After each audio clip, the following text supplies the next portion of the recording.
অনেক দেশগুলা কৃষক দিবস উৎপাদন করে। আপনি যে বিশ্বের উপদেশ আমেরিকা যান, সেখানে 12 অক্টোবর তারা জাতীয় কৃষক দিবস করে। আপনি চীনে যান, তারা 12 অক্টোবর জাতীয় কৃষক দিবস পালন করে। আপনি যদি দক্ষিণ কোরিয়া যান, 19 নভেম্বর কৃষক দিবস পালন করে।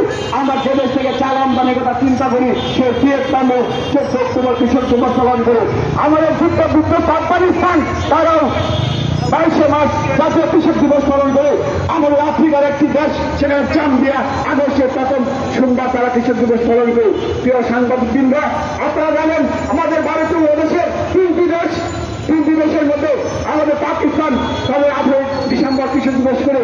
আমাদের বর্তমান যুক্তরাষ্ট্র তারা 23 ডিসেম্বর কৃষক দিবস করে। তারা আমাদের বাংলাদেশ, আমাদের এই 18 কোটি বাংলাদেশের যে 3 কোটি 30 লক্ষ 65,000 কৃষক, তারা কি অন্যায় করেছে যে আমাদের জন্য একটা দিবস পালন করতে পারে না?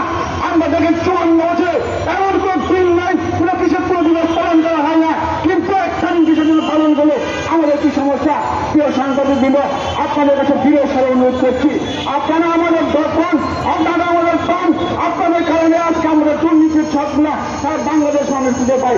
আপনারা যদি একটু আলোকপাত করেন, কৃষকের প্রতিনিধিত্ব লক্ষ্য রাখেন, আমি মনে করি বর্তমান সরকার আমাদেরকে অবশ্যই দৃষ্টিকোণ দেবে।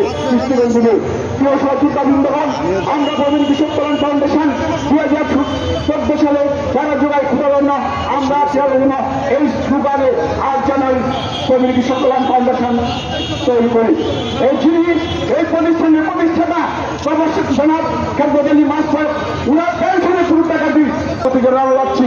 উনি তার হজের টাকাটা রেখেছিলেন, সেই টাকাটা আমি কৃষকদের সম্মানের জন্য আমি ব্যয় করে যাচ্ছি। বিগত 10টি বছর এই কাজ করে যাচ্ছি। কেন? আমার দেশে কৃষক, আমার দাদা কৃষক, আমার বাবা কৃষক, আমার ভাই কৃষক, আমার চাচা কৃষক, আমার ক্ষতিকারের কৃষকের সাথে সম্পৃক্ত, আমার শিকড় কৃষকের সাথে সম্পৃক্ত। প্রিয় সাংবাদিকবৃন্দ, 2016 সালের 8 জানুয়ারি কৃষ্ণপুর সরকারি প্রাথমিক বিদ্যালয় খেলার মাঠে প্রথম কৃষক দিবস পালনের মাধ্যমে আজকে জাতীয় প্রেস ক্লাবে আমরা 10ম কৃষক দিবস পালন করেছি। আজকে বৈষম্য করে বিগত 9টি